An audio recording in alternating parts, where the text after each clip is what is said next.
સ્કૂલના 750 જેટલા વિદ્યાર્થીઓએ ટ્રાફિક અવેરનેસની અનોખી માહિતી આપી હતી।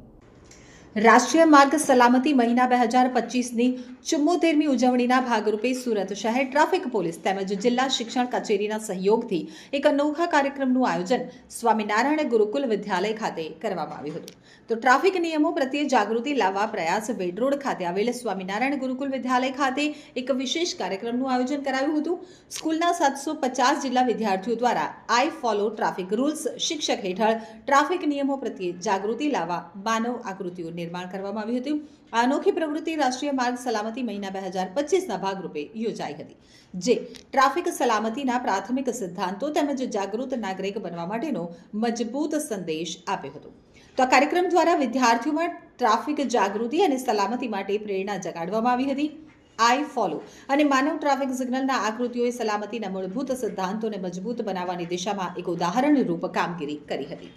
તો બાળકોની માનવ આકૃતિ સૌનું ધ્યાન આકર્ષિત કર્યું હતું। આ કાર્યક્રમમાં નાયબ પોલીસ કમિશનર અમિતા વાનાણી અને જિલ્લા શિક્ષણ અધિકારી ડોક્ટર BS પરમાર ખાસ હાજર રહ્યા હતા। ટ્રાફિક જાગૃતિ લાવવા માટે વિદ્યાર્થીઓ દ્વારા રજૂ કરેલા આઈ ફોલો શીર્ષક હેઠળના માનવ આકારો અને ટ્રાફિક સિગ્નલના માનવ આકૃતિઓએ સૌનું ધ્યાન આકર્ષિત કર્યું હતું। તો વિદ્યાર્થીઓએ મિશ્ર શૈક્ષણિક અને દ્રશ્ય પ્રતિમાઓ દ્વારા જનજાગૃતિ લાવવાનો પ્રયાસ કર્યો હતો, જ્યાં તેઓ ટ્રાફિક નિયમોનું પાલન કરવા માટે હકારાત્મક સંદેશો આપતા દેખાયા હતા। તો આઈ ફોલો સંદેશે વ્યક્તિગત જવાબદારી અને જાગૃતિના મજબૂત આદર્શોને પ્રકાશિત કર્યા છે।